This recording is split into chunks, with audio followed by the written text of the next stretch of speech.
Assalomu alaykum hurmatli radio anglag'uchilar. Adabiy anglatish programmamizda anglashinglarni qarshi olamiz. Bugungi programmamizda yozuvchi Abdurahim O'tkirning o'z nomli tarixiy romanining davomini anglatamiz. Yosh edik. Uzun safarga otlanib mang'andi biz. Endi otqa mingidek bu qoldi ana navrimiz. Az edik. Mushkul safarga otlanib chiqqandi biz. Endi cho'ng karvon ataldi. Qoldirib cho'llarda iz.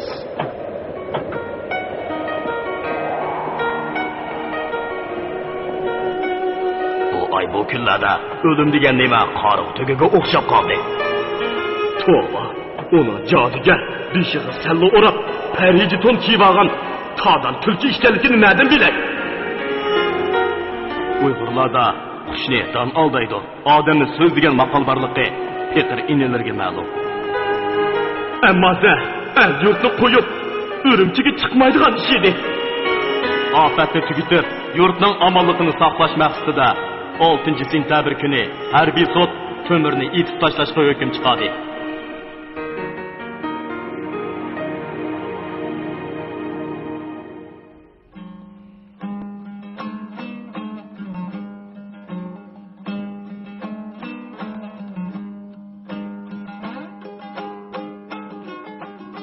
Hey, ko'tar qo'lingni, bo'lmasa hammangni otaman.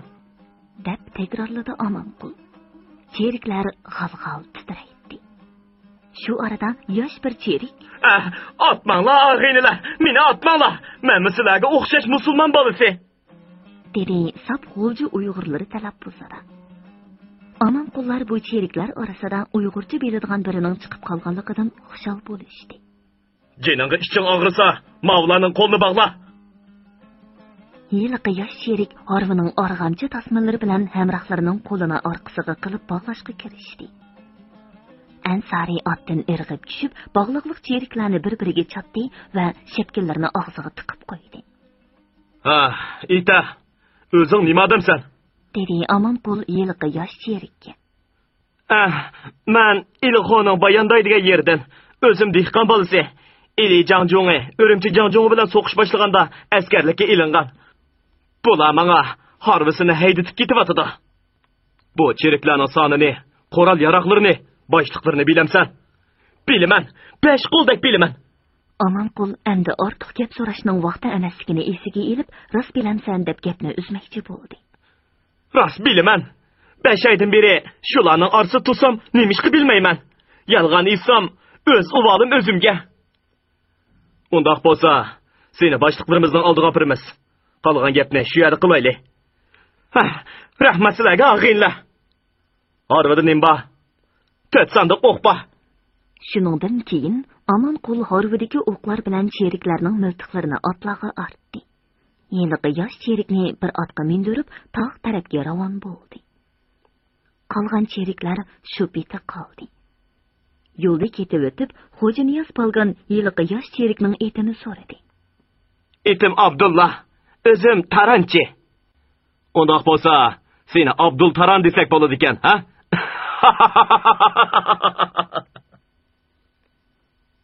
Shuningdan boshlab uning eti Abdul Taran bo'lib qoldi. Omonqul yo'l bo'yi Abdul Tarandan bu cheriklarning ahvolini so'rab maqdi.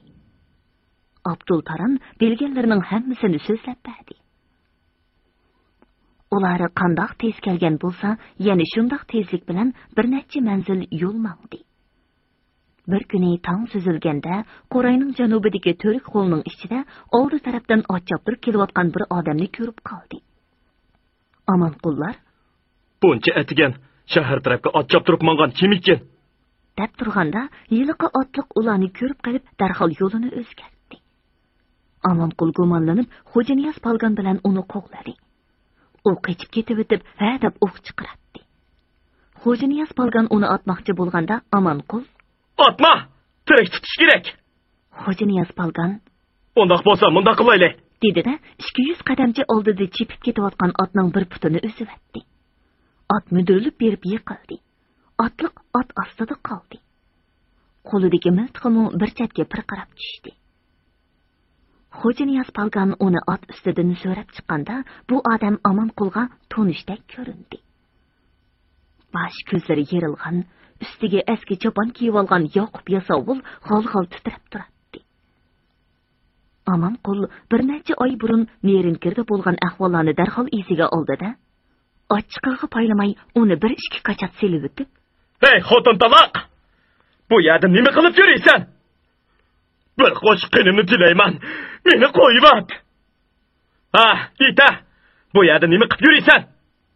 Yoqub Yasovul titrab turib ahvolni aytdi.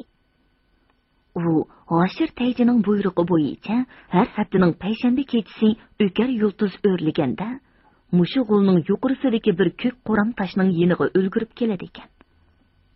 U yerda Niyoz Zo'rg'ining o'g'li Xomush uningga bir parcha xat topshirdi ekan. Bugun kecha Xomush nimishqidir kechikib ketdi. Yoqub Yasovul uni saqlab turib, xatni olgandan keyin mang'an ekan. "Xalqini!" Yoqub Yasovul qo'ynidan teri xaltini chiqarib Amonqulga uzatdi. Xaltining ichidan to'rt puklangan xudan qog'ozi chiqdi. Uningga kumush qalam bilan nurg'un gaplar yozilgan edi. Amonqul xat bilmaydi.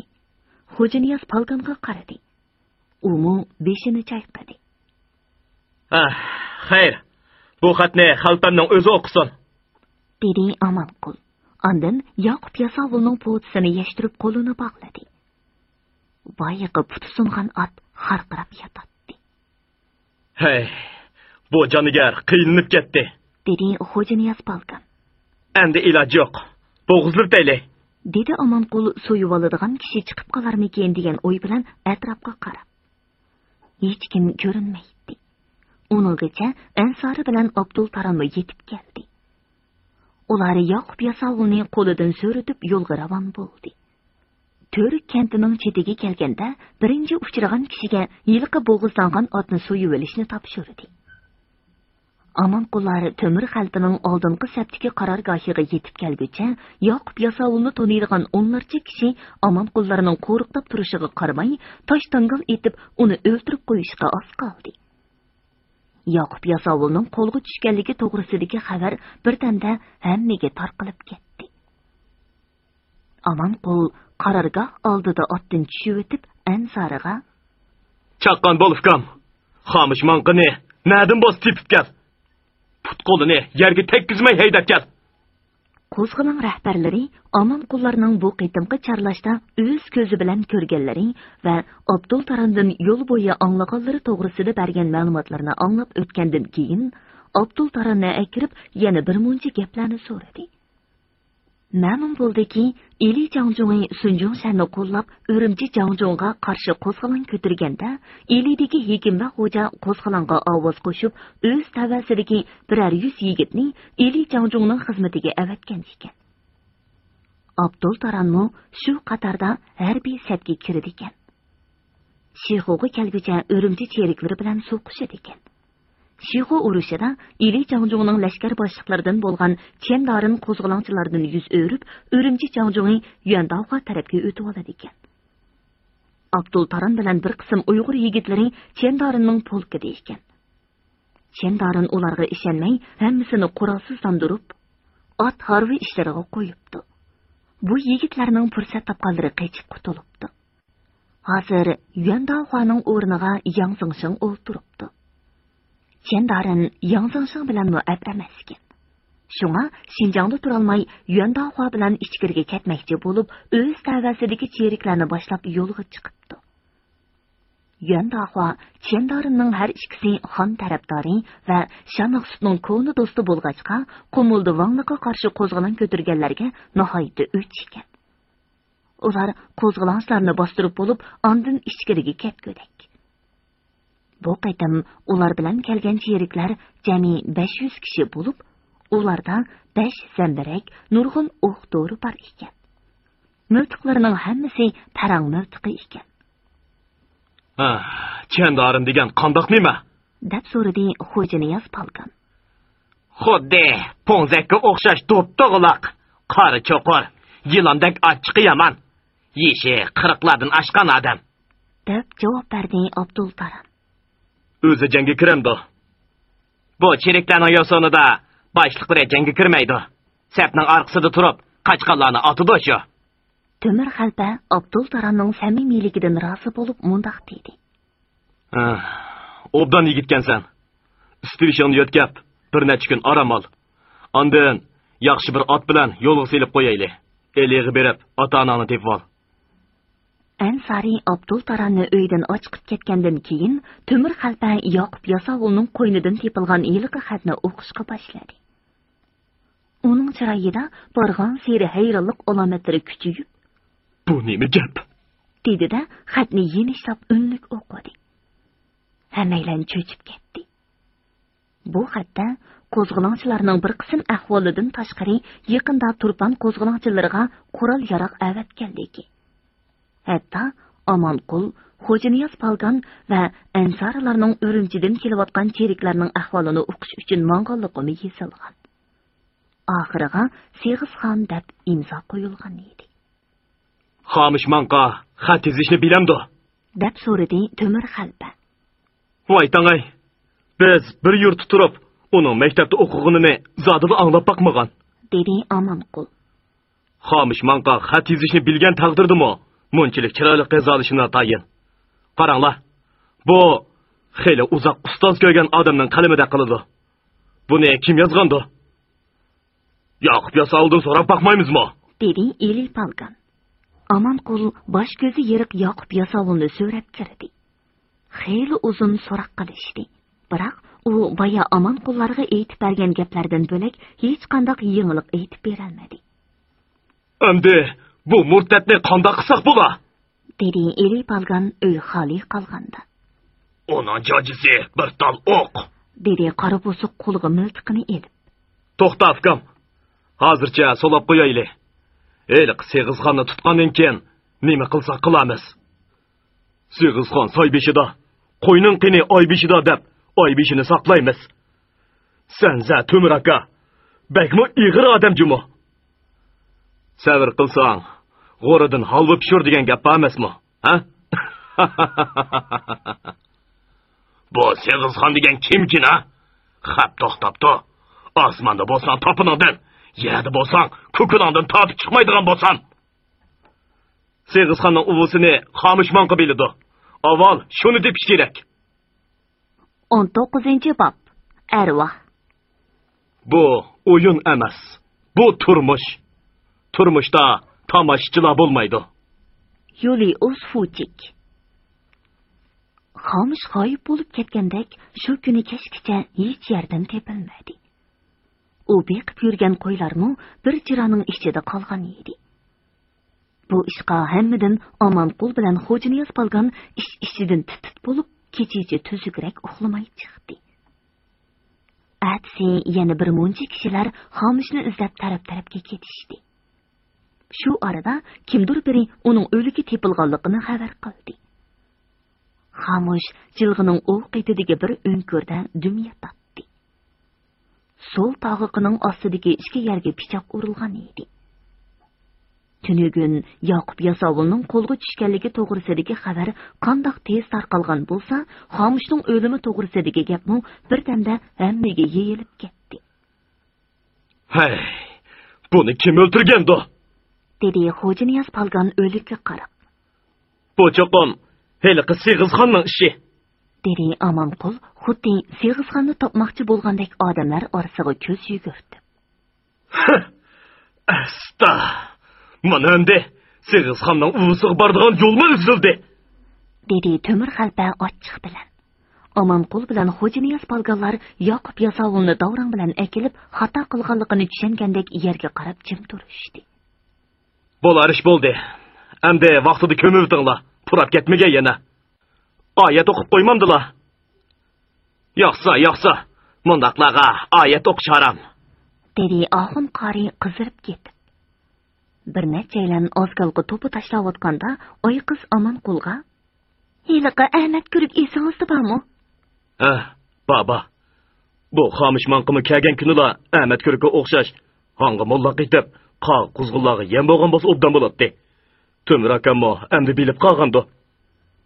Shu kechasi yana bir voqea yuz berdi. Tünügün Yaqub Yasovul qarorgohda bir kecha bog'liqlik turgandan keyin Omonqul uni mahallaga akilib bir uyga solab qo'ygan edi. Bu uy masjid temig'i tutash qilib selingan mustahab xonalarning biri bo'lib, ishki xilili ko'nrab ketgan bo'lg'achqa Omonqul uning put-qo'lini yana bog'lab tashladi.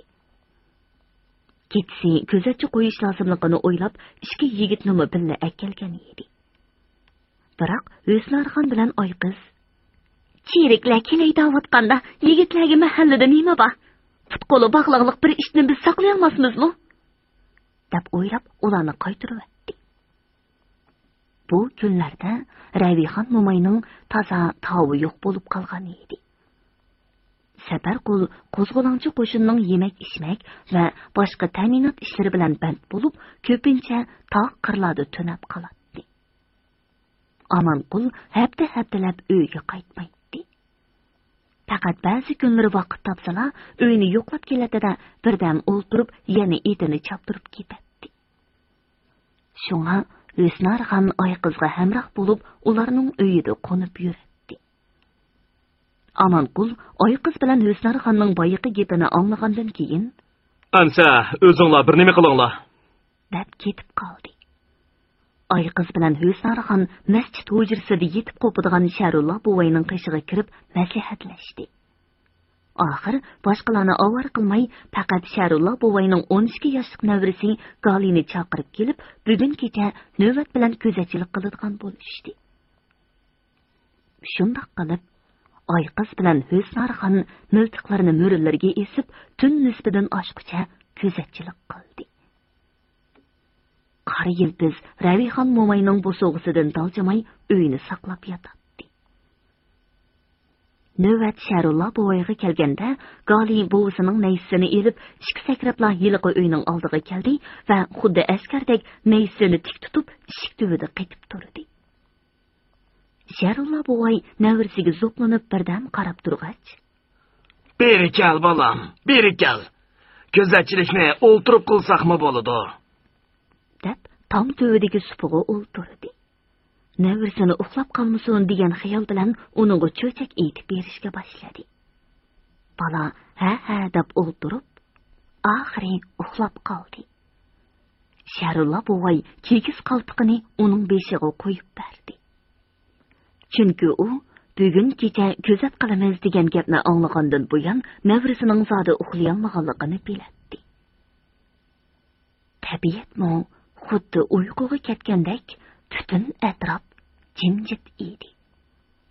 Faqat yiroqda yiqayotgan tog' suyining ko'ngillarga orom berishlig'ichi musiqadek yaqinlik sharqirashlari anglanib turadi. Shalom bulutlar orasida erinchaklik bilan o'zib yurgan to'lin oy hamma atrofni kunduzdagidek yo'rtib o'tgan edi. Sharulloh buvay o'z e'tiqodi bo'yicha jin olvoslarning ziyondoshligidan saqlaydi deb ishongan Oytal kursi degan oyatni takror o'qib, birdan mengib yurgandan keyin supiga o'ltirib naysiga tayandi. Asta unini mugidek besishga boshladi. Shu arada ko'ziga bir nima ko'ringandek bo'ldi. Beshidan toping'icha oqqa o'ralgan egiz bir gavda buvayga yiqinlashmoqda edi. Buvay buni arvoh deb o'ylab ko'zini mahkam yumib oldi. Shu hamon kichik bir qo'l buvayning gilini siqdi. Orqadan qattiq bir narsa beshiga tegdi. Buvay hushsizlanib supiga yiqildi. Arvoh eshikni apchillik bilan qo'mirib tashlab uyga kirib ketdi.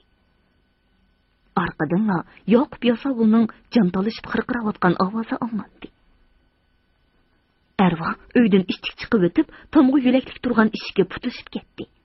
Eshik yiqilib taqilgan ovoz anglanish bilan tang qor yildiz qovib tashladi. Boshqa ho'ylardagi ishlarmi qovashqa boshladi. Yiliqi arvoh masjidning keniga o'tib ko'zdan g'oyib bo'ldi. Keyin kechki bilan yotgan Oyqiz bilan Husnarxon cho'chib uyg'ondida miltiqlarni elib masjidga yugurdi. Yaqub Yasovul bo'g'izlab tashlangan edi. Oyqiz osmonga qaratib orqa-orqadan ikki poy miltiq otdi. Öy-öyden yugurishib chiqqan odamlarning vangcho'nglari bilan mahalla ichini ansizchilik qoplab ketdi. Amanqul o'zining uyida bosh ko'zi tengilgan Sharulla buviga ussizlik ichkizayotganda, yosh imom Oxun qori bomdod namozdan yongan jamoatni boshlab ahvol so'rab kirdi. Tova deydigan ish. Vallahu alam. Bumi oxir zamonning alomatlaridan bo'lishi kerak. Dedi Oxun qori to'rda o'ltirib. Tova. Deb yoqisini tutishdi yashinib qolgan kishilarning ba'zilari. İmam Axunum, o'zlari o'qigan kitoblarda oxir zamon bo'lganda arvohlar qo'liga tig'ilib odam o'ltiradigan ishlar bo'ladi deb yozilganmi? Dedi Amanqul Oxun qoriga qarab. Vallahu alam. Muqaddas kitoblarda bu xususda fikr berilmagan bo'lishi kerak. Dedi imom kichkina sallasini tuzib turib. Undaq bo'lsa, Sharulla boboyning beshini yerib, Yoqub Yosavulni bo'g'izlayotgan arvoh bizga o'xshash tirik odammi nima? Yosh imom bir oz o'ng'aysizlangandek yerga qarab oldi. Ondan: Alloh taolaning hikmatlari ko'p. Biz bandalar bu hikmatlarning sirini bilishga ojizlik qilamiz. Allohning hikmat sirlarini bilolmagan bilan bandaning sirini banda bilalaydi. Nurul bova Amanqulning gapini quvvatlab mundaq dedi. Bigiz qopti yatmaz, o'lik tag'arda deb. Bu ishning sirimi ichilib qola. Yosh imom: Inshaalloh shundoq bo'lar, deb duo yondirib o'rnidan qo'pdi. Top zambirak va eng yangi miltiqlar bilan qurollangan o'rimchi cheriklarining yerlik cheriklar bilan birlikda qo'zg'aydigan yangi hujumiga qanday taqobil turish masalasida bosh qotirib turganda, orqadan yuz bergan bu sirliq voqealar qo'zg'olon rahbarlarini bir oz gang'iratib qo'ydi. Hatto hamrohlarning nazarida nihoyatda ig'ir odam hisoblangan Temir xalpiningmi xiyoli chechilib, ko'ngli parishon bo'lishga boshlagan edi. U Sharulla buvoyni yo'qlab kelib, birdan mung'ashgandan keyin xayolga cho'mdi. Heliq Seg'izxonni tutolmayotsak, yana bir arvohning paydo bo'lganini qara. Hey, endi bu arvoh kim bo'lg'aydi? Ajab, Yoqub Yosavul qo'lga tushgan kunning o'zida Xomishmonqa g'oyib bo'ldi va shu ketsa o'ltirildi.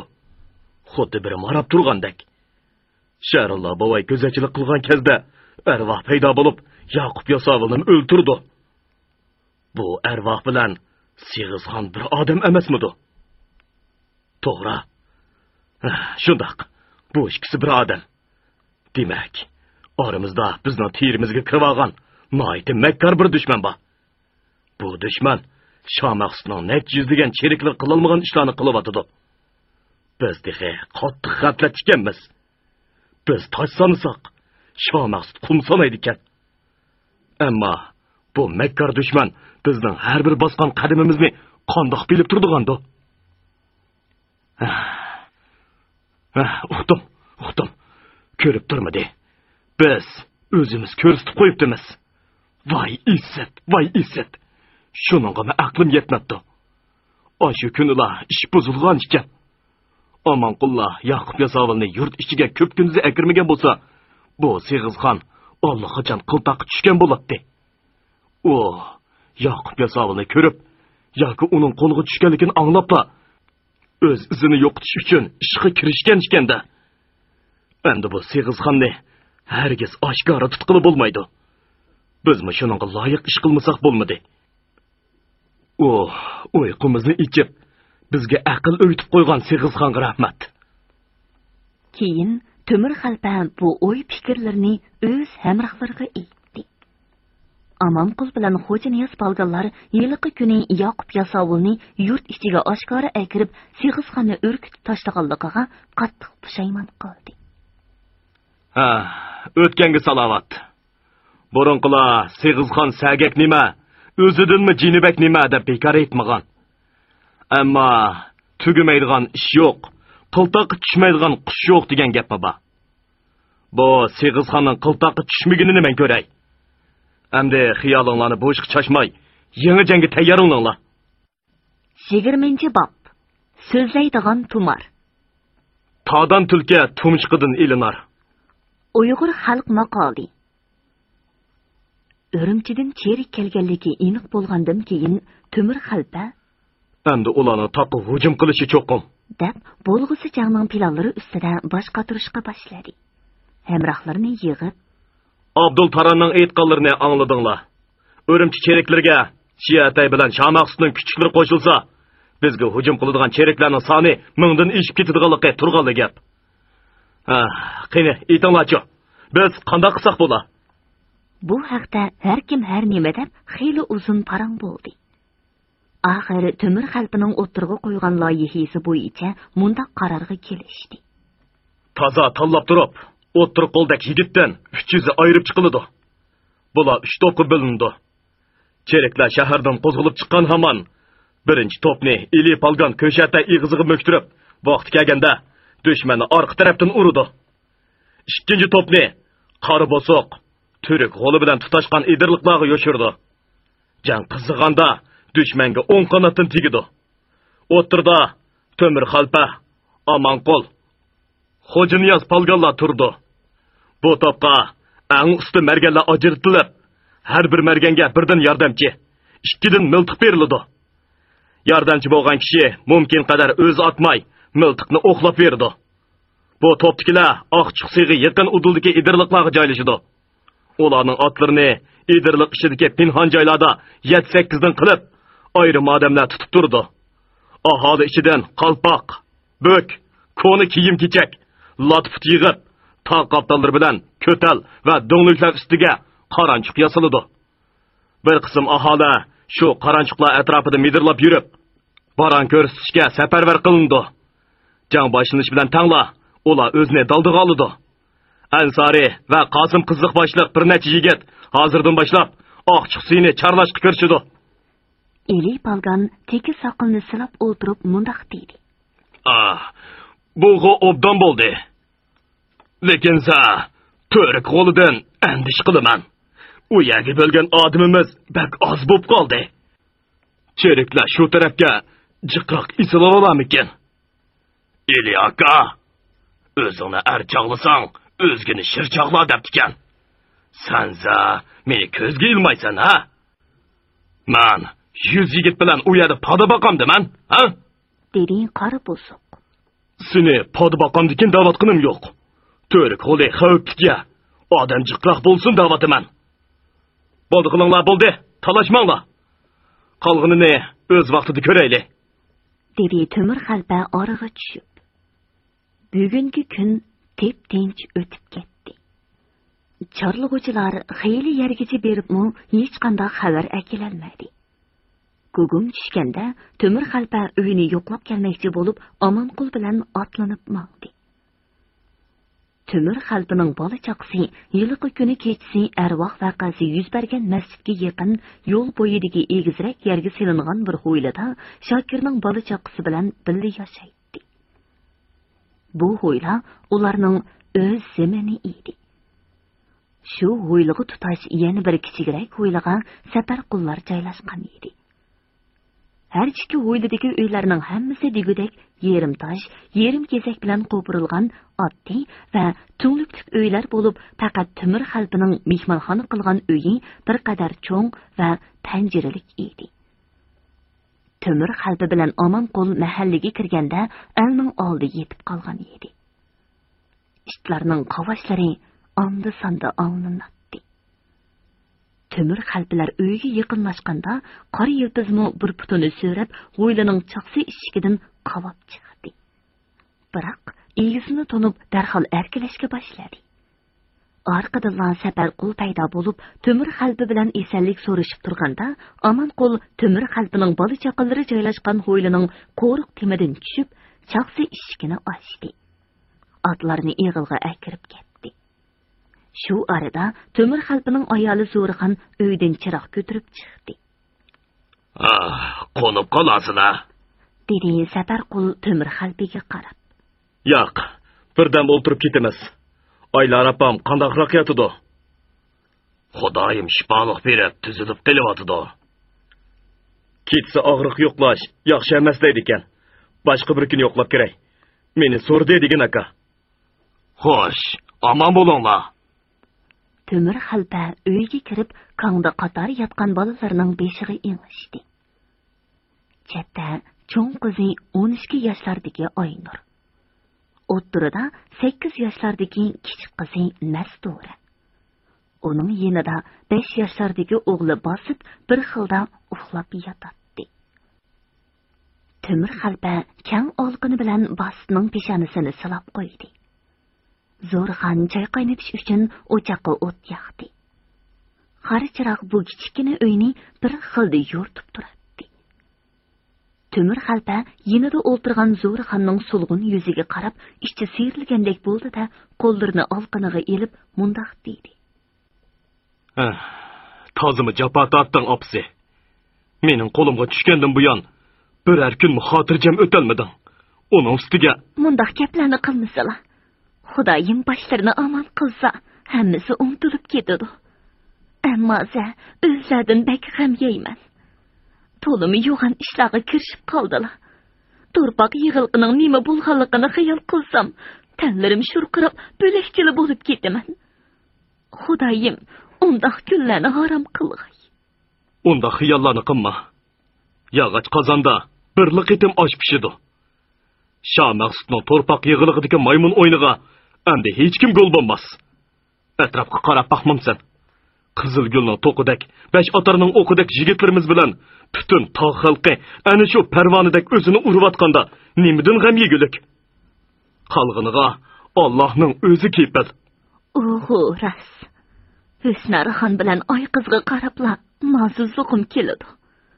Xotin kishilar chig'ida shunda qilayotganda, Maqsudning cheriklari nima qila oladi?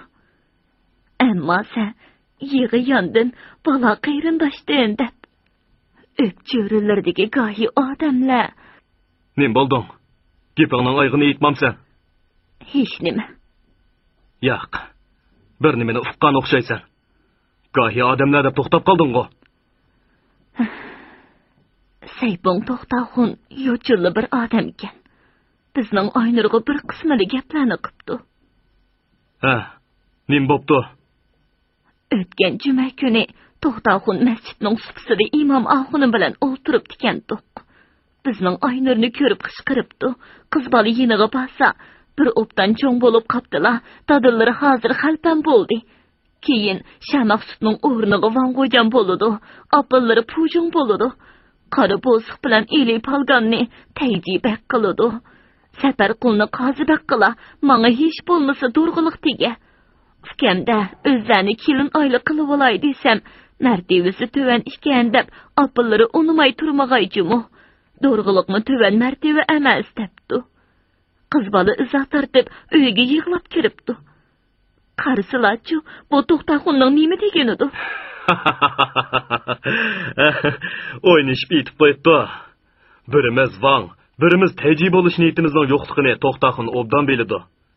Biz o'zimiz Vanglikni o'rib o'tib, puhralarga tanglik, erkinlik olimiz da'vatsak, unda qishmi bo'landi? Bu gapni senmi hech kimga deb yurmabsiz? O'zlaza qiziq odam. Boshlariga oqsonjilg'an bilan gohida kichik bolada qiliqlarni qiladilar. Ko'ngilda nima bo'lsa, eg'izga shu chiqadi deb, To'xtaxunning ko'nglida bir nima bo'lmasa, hech nimadan hech nima yo'q, hili-tilla Vanglik, tayjilik talishib yuramdi. Hayvonning olisi teshida, odamning olisi ichida deb tikan. Uyqularini ichibroq yursili bo'larmikin? Voy opsi, to'limiz ziyodi gaplik bo'lib qopsan. Gumon iymonni qochirdi deb, bundoq andu xiyollarni qilma. Haras, O'snarxon bilan gaplashmoqdingmi? Zo'rxon erining mijozini belgashga, Saypong to'xti to'g'risidagi gapning boshqa yoqqa yutgalganligidan xushal bo'lib, uning savoliga gaplashdim, mayli badaq qiladi, deb darhol javob berdi. Bu O'snarxon bilan qora bo'siqni chetib qo'yish to'g'risidagi gap edi. Qora bo'siq bir necha yillar burun Maqsudning g'azbiga uchrab, nomga 3 yillik surgun qilingan. Surgun muddati to'shqicha xotini og'riq bilan qoza tepib, o'zi bo'ytaq qolgan. 2 bolasini qaynotallari beqib olgan edi. Temir xalpa qora po'siq bilan Husnar xonning sarguzashtlarini obdan bilgashga, bu ishkalarni chetib qo'yish xayoliga kelib, Husnar xonning maylini bilib beqishni Zo'rxonga topshirgan edi. Temir xalpa Zo'rxonning javobini anglab, piyolani dasturxonga qo'ydi va "Qo'yma, obdan bo'pti. Bizning bosoqimiz bu gapni anglasa, qancha xush bo'lib ketar edi. Endi ko'nglimizning biroz aram bo'lganda, toza qamlashtirib, bir to'y o'ynab o'taylik." deb qaqaqlab kuldi. Uning kulgisidan kichkina bast uyg'onib ketib, yotqandan sug'urilib chiqdi-da, yugurib kelib dadasining bo'yniga esildi. Dodo, menga miltiq akeldingmi? Akeldim, balam. Ha? Qani? Bo'ying yana bir g'irich o'sganda beraman. Mana o'sdi. deb putining so'ngini ko'tarib, uchi bilan qonning ustida yugurishga boshladi. Aynur bilan Masturimi uyg'onib ketdi. Chashqonning quyrug'idek bir tal niyoz chechini gachkisida pulanglatib, sho'xlik qilayotgan bastga qarab, hammaylar kulishadi. Zo'rxon bir o'g'il, bir qizdan jami 5 bola tuqqan bo'lsa-mu, o'g'illari turmay ko'ngli yerim yurganda yana qo'rsoq ko'tirib qoldi. Dal shu kunlarda to'rpoq yig'ilqi bo'lib o'tdi. Kitobimizning bosh qismida aytganimizdek, shu yilning o'ttirsida Temir Urumchiga qochib ketdi. U Zo'rxon bilan xo'shlashib o'tib, "Bir o'g'il tug'sang, itini bosib qo'yinglar" degan edi. Shuningga binoan balig'i bos deb ot qo'yildi. Biroq Temir xalqining onasi, "Bu balani Xudo yo'lida niyaz qilib turib qolsa ajab emas" deb 40 chechi tushiriladigan chaqda 19dan olmadek yerni qoldirib qo'ydi. 5 yildan beri Bositning bu niyoz chechi o'sib, bir g'irishdan eshib ketgan edi. Shunga ba'zida ushoq bolalar qiz bola deb uning tishig'ini tegib qo'yadi. Mundaq chaqlarda Bositmi bo'sh kelmay, "Qiz bola deganning-chi, chechi 2 tal bo'ladi, meni degan 1 tal" deb o'zini oqlaydi. Temir xalpa Bositning ana shu chechiga qarab o'ltirib, uning bo'yniga esilgan 3 burchaklik tumarni ko'rib qoldi. "Buning tumarimi bor ekan-ku? Qachonlarda isib qo'ygan?" "Xeyli bo'ldi. Yiliqi Imom Oxunim kelgan kunlarda." Tumarni Imom Oxunim pitib berganmi? Ha. Qani, men ko'rib boqay. Nimada pitdikin? Hurmatli radio anglag'uvchilar, yozuvchi Abdurahim O'tkirning o'z nomli tarixiy romanini bugun mush yergacha anglatdik. Davomini atidagi programmamizda anglag'aysizlar.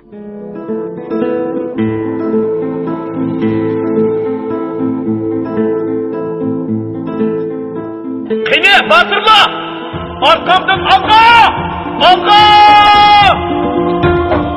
Shiyata yamul bilan ombol yamul otxonlardagi bidi to'g'raydigan jodilarning hammasini men bardigan oqchiqsiga olib beringlar. Ularga o'q o'tmamdu nima? Yo'q. O'q o'tish kerak. Yo'lbosqimi o'q o'tib emas o'q.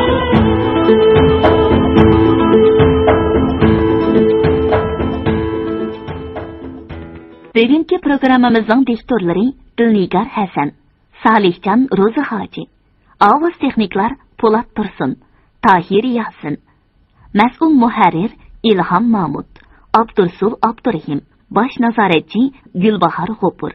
Bugungi adabiy anglatish programmamiz mush yerda oxirlashdi. Atidagi programmamizni ko'rishgacha omon bo'lgaysizlar. Xayr xo'sh. Ko'zimizni ostirganlik, o'zimizni so'yganlik. Mening ko'zim eng chiroyli.